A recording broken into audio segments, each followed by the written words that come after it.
আগামীকাল থেকে শুরু হচ্ছে বাংলাদেশ বিনিয়োগ সম্মেলন 2025। এই বিষয়ে আজ বেলা 2:30টায় ফরেন সার্ভিস একাডেমিতে ব্রিফিং করবেন বাংলাদেশ বিনিয়োগ উন্নয়ন কর্তৃপক্ষ বিডা নির্বাহী চেয়ারম্যান চৌধুরী আশিক মাহমুদ বিন হারুন।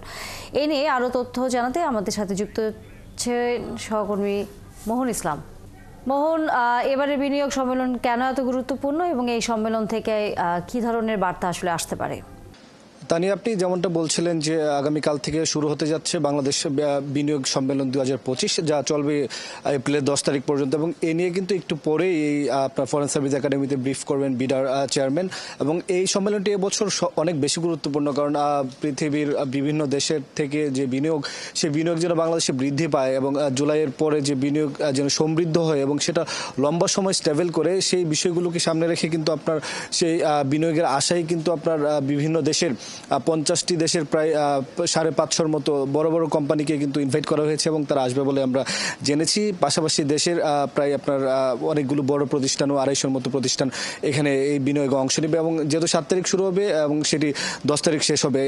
আমরা একটু বলে রাখি যে এবছরের যে সামিটে যারা অংশ নিচ্ছেন তাদের মধ্যে বিশ্বের অনেক ফেমাস, অর্থাৎ যারা বিখ্যাত এরকম কয়েকটি গ্রুপের যারা মালিক রয়েছে বা যারা দায়িত্বে রয়েছে তারা আসবেন বলে আমরা জেনেছি। এর মধ্যে রয়েছেন যারা গ্রুপের সিইও অস্কার গার্সিয়া, রয়েছেন ডিপি ওয়ার্ল্ডের চেয়ারম্যান, তিনি আসবেন বলে আমরা জেনেছি। আসলে স্যামসাং সিএনটি এর ভাইস প্রেসিডেন্ট আসতে পারেন বলে আমরা জেনেছি। এবং পাশাপাশি আপনার যে বিভিন্ন দেশের, বিশেষ করে কোরিয়া বা এই যে এশিয়ার যে দেশগুলো আমাদের সাথে বন্ধুপ্রতিম দেশগুলো দীর্ঘদিন যাবৎ বিভিন্নভাবে বিনিয়োগ করে এখানে আমাদেরকে সহযোগিতা করছেন, তারা কিন্তু এখানে বেশ গুরুত্বপূর্ণ ভূমিকা রাখবে বলে আমরা জেনেছি।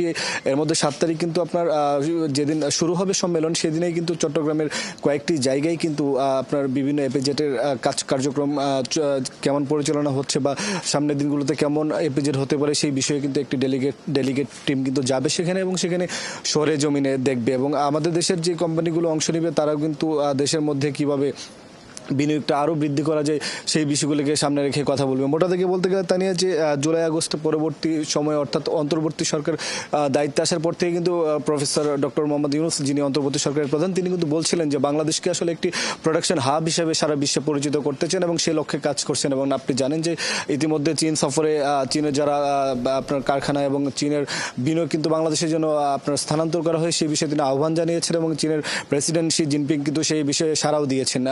তো বলতে গেলে যে বিশ্বের যে 50টি দেশের যারা যে কোম্পানিগুলো আসছে এবং সারা বিশ্বের যারা বিভিন্ন জায়গায় ইনভেস্ট করে থাকে তাদেরকে ডাকা হচ্ছে, তারা আসবেন, সম্মেলনে অংশ নেবেন এবং কিভাবে বাংলাদেশে বিনিয়োগ করা যায় সেই বিষয়গুলো নিয়ে কাজ করবেন।